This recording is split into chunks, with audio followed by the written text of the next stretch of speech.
ராட்சத சுரங்கம் தோண்டும் கருவிகளை கொண்டு பிரபலமான கட்டிடங்கள் அடையாறு உள்ளிட்டவற்றுக்கு கீழே உடைந்து சென்று வெற்றி கண்ட காவேரி எந்திரம்.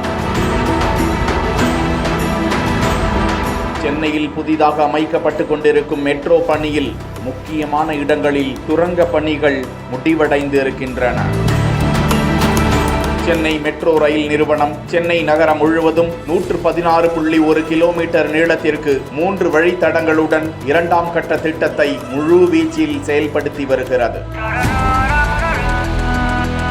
வழித்தடம் 3இல் கிரீன்வேஸ் நிலையத்தில் இருந்து அடையாறு சந்திப்பு நிலையம் வரையிலான சுரங்கப்பாதை பணிகள் கடந்த ஆண்டு பிப்ரவரி மாதம் தொடங்கப்பட்டன. ஒவ்வொரு சுரங்கப்பாதையின் நீளமும் 1228 மீட்டர். சுரங்கப்பாதைகள் அடையாறு ஆற்றின் கீழ் 300 மீட்டர் நீளத்திற்கு 10 to 13 மீட்டர் தரைமட்டத்திற்கு கீழ் செல்கின்றனவாம். காவேரி மற்றும் அடையாறு என்ற 2 பூமி அழுத்த சமநிலையில் சுரங்கம் தோண்டும் எந்திரங்கள் இந்த பணியில் ஈடுபடுத்தப்பட்டன. காவேரி என பெயரிடப்பட்ட சுரங்கம் தோண்டும் எந்திரம் வெற்றிகரமாக அந்த பணியை முடித்துவிட்டு அடையாறு நிலையத்தை வந்தடைந்தது. இந்த சுரங்கம் தோண்டும் எந்திரம் பல பாறைகள் மற்றும் மேற்பகுதியில் மணல் போன்ற கலப்பு புவியியலை கடந்து வந்திருக்கிறது. மேலும் அடையாறு ஆற்றின் சில பகுதிகளின் கீழ் கடினமான பாறைகளின் வழியாக 65 முறை எந்திரத்தின் முகப்பு சீரமைக்கப்பட்டு சுரங்கம் தோண்டும் பணிகள் நடந்திருக்கின்றன. இந்த பணிகளுக்கு மட்டும் 178 நாட்கள் தேவைப்பட்டதா.